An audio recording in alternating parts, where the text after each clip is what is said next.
Le CESVAC, Centre d'études spirites vendéen, présente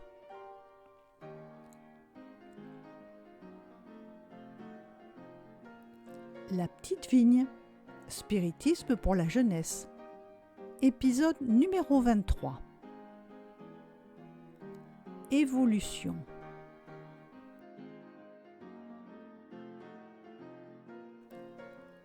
Novembre, la nature semble dormir, mais chut, elle continue son évolution. Tout l'univers est organisé. C'est une communauté d'esprits de lumière appelée purs esprits qui gèrent les planètes. Et Jésus, qui est un membre de cette communauté, est en charge de la Terre. Tous les mondes sont comme des écoles. Ils passent par 5 étapes, comme nous l'avons vu dans la petite vigne de mai 2020. Les mondes primitifs, les mondes d'expiation et d'épreuve, les mondes de régénération, les mondes heureux et les mondes divins. Peu à peu, leurs habitants progressent en apprenant à aimer. La Terre est pour l'instant dans la seconde étape, appelée monde d'expiation et d'épreuve. Elle va évoluer et entrer dans l'étape de régénération. C'est le temps que nous vivons maintenant et nous l'appelons transition planétaire.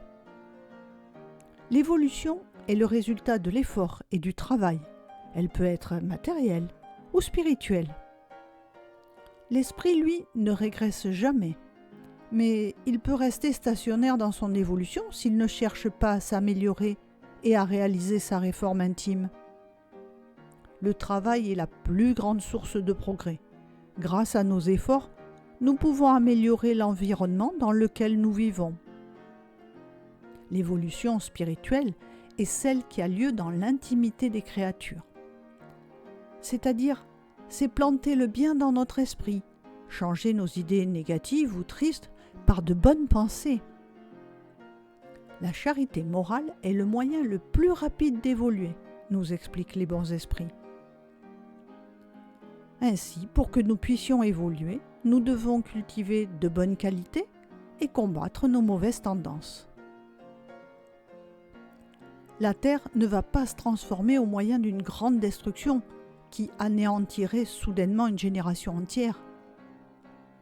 Mais ceux qui persistent dans le mal ne pourront plus naître sur la Terre. Ils iront alors dans des mondes inférieurs, où ils trouveront des êtres plus arriérés, qu'ils seront chargés de faire progresser en leur transmettant les connaissances qu'ils ont acquises. Et la génération terrienne, elle, sera progressivement remplacée par des esprits meilleurs, qui ne se consacrent qu'au bien, et dont le bonheur ne sera pas troublé par le contact des méchants, des orgueilleux et des égoïstes. Alors la justice, la paix et la fraternité régneront sur la terre. La terre se prépare à être un monde meilleur, en suivant le chemin de l'évolution et du progrès, chemin de lumière guidé par Jésus.